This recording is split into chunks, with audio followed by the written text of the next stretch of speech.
Jai Sairam, welcome back to my channel. இன்றைக்கி இந்த பதிவில் புரட்டாசி சனிக்கிழமைகளில் பெருமாளை மட்டும்தான் வழிபாடு செய்யணுமா, வேறு யாரை வழிபாடு செய்யலாம் அப்படின்றத பற்றி இந்த பதிவில் நான் ஷேர் பண்ணுறேன்.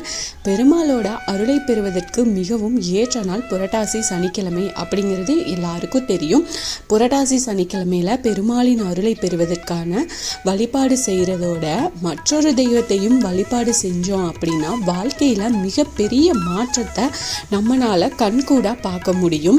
நினைச்ச காரியங்கள் எதுவாக இருந்தாலும் நிறைவேறும். அப்படிப்பட்ட அற்புதமான வழிபாடை பற்றி இந்த பதிவில் நாம் பார்க்கலாம். இந்த பதிவை ஸ்கிப் பண்ணாமல் முழுசாக பாருங்கள். அதுக்கு முன்னாடி என்னோட சேனலுக்கு தொடர்ந்து சப்போர்ட் பண்ணுங்கள், லைக் பண்ணுங்கள், ஷேர் பண்ணுங்கள், கமெண்ட் பண்ணுங்கள், மறக்காமல் சப்ஸ்கிரைப் பண்ணுங்கள், பெல் ஐக்கானை கிளிக் பண்ணுங்கள். புரட்டாசி மாதம் அப்படின்னாலே பெருமாள் வழிபாடு தான். எல்லா பெருமாள் கோவில்கள்லேயும் கூட்டம் பயங்கர அலைமோதும்.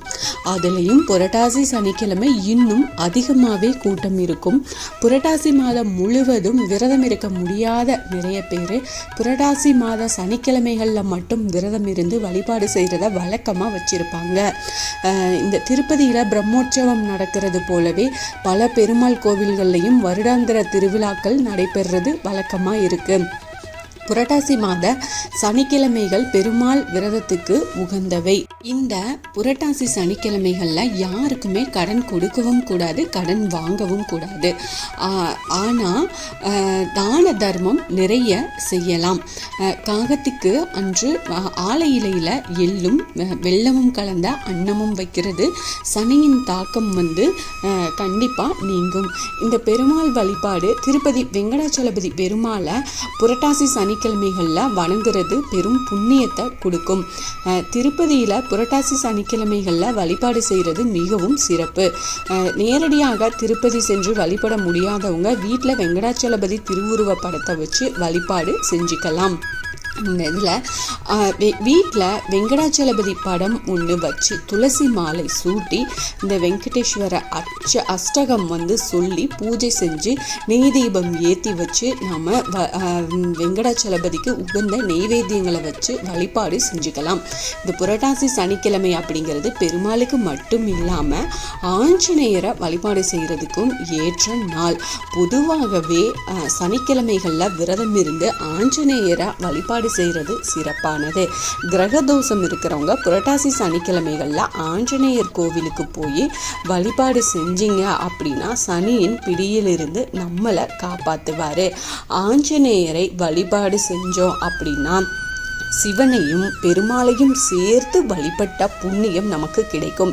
வியாழக்கிழமையும் சனிக்கிழமையும் ஆஞ்சநேயருக்கு முக்கிய வழிபாட்டு தினங்கள்னே சொல்லலாம்.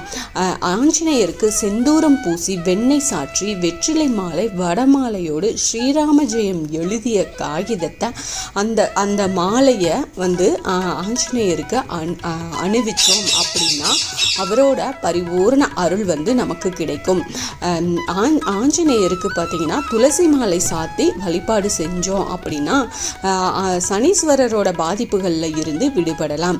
சனிக்கிழமை விரதம் ரொம்ப எளிமையானது. பகலில் பழமும் நீர் கலந்த பானத்தை மட்டும் சாப்பிட்டு இரவு நேரத்தில் எளிய உணவோட விரதத்தை முடிச்சுக்கலாம்.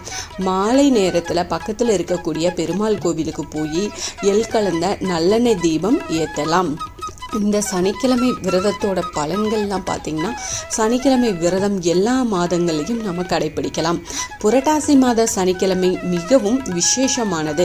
இந்த புரட்டாசி சனிக்கிழமைகளில் விரதம் இருந்தோம் அப்படின்னா ஆண்டு முழுவதும் சனிக்கிழமைகளில் விரதம் இருந்த பலன் நமக்கு கிடைக்கும். இந்த சனிக்கிழமை விரதத்தில் சகல செல்வமும் பெற்று ஒருவர் வாழ வேண்டும் அப்படின்னா இந்த சனிக்கிழமை விரதத்தை நீங்கள் கடைபிடிச்சிக்கலாம். கிரகதோஷம் உள்ளவங்க சனியால் கடுமையாக துன்பத்தை அனுபவிச்சுட்ருக்கிறவங்க, முயற்சிகளில் தோல்வி இல்லைன்னா தடை ஏற்படுது அப்படிங்கிறவங்க, அடிக்கடி விபத்துக்களில் சிக்கிறவங்க, அடிக்கடி உடல்நல பாதிப்புக்கு உள்ளானவங்க சனிக்கிழமைகளில் ஆஞ்சநேயர் வழிபாட்டினை செய்கிறது சிறப்பு. இதனால் வாழ்க்கையில் மிகப்பெரிய மாற்றம் ஏற்படும். புரட்டாசி சனிக்கிழமைகளில் சனிக்கிழமை விரதத்தை கடைபிடிக்க துவங்குவதும் ரொம்பவும் விசேஷமானது, நல்லது. நிச்சயமாக நீங்கள் எந்த கோரிக்கையை நினச்சி ஆஞ்சநேயருக்கு நீங்கள் வழிபாடு செய்கிறீங்களோ, பெருமாளை எப்படி நீங்கள் வழிபாடு செய்கிறீங்களோ அதே போல் தான். நீங்கள் பக்கத்தில் கோயில் இருந்துச்சு அப்படின்னா ஆஞ்சநேயர் கோயிலுக்கு போயிட்டு வாங்க. இல்லை வீட்லேயும் உங்ககிட்ட படம் இருக்குது, விக்கிரகம் இருக்குது அப்படின்னா விக்கிரகம் இருந்தால் எளிமையாக அபிஷேகம் செஞ்சு, நீங்கள் படம் இருந்தால் துளசி மாலை சாற்றி, நீங்கள் துளசியால் ஆஞ்சநேயர் அஷ்டகத்தை சொல்லி அர்ச்சனை பண்ணி நெய் தீபம் ஏற்றி வச்சு வழிபாடு செஞ்சுக்கலாம்.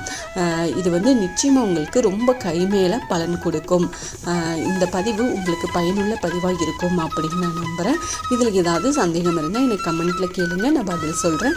என்னோட சேனலுக்கு தொடர்ந்து சப்போர்ட் பண்ணுங்கள், லைக் பண்ணுங்கள், ஷேர் பண்ணுங்கள், கமெண்ட் பண்ணுங்கள், மறக்காமல் சப்ஸ்கிரைப் பண்ணுங்கள், பெல் ஐக்கானை கிளிக் பண்ணுங்கள். இது போல் எனக்கு தெரிஞ்ச ஆன்மீக பதிவுகளை உங்ககிட்ட நான் ஷேர் பண்ணுறேன். Thank you friends. மீண்டும் அடுத்த பதிவில் சந்திப்போம்.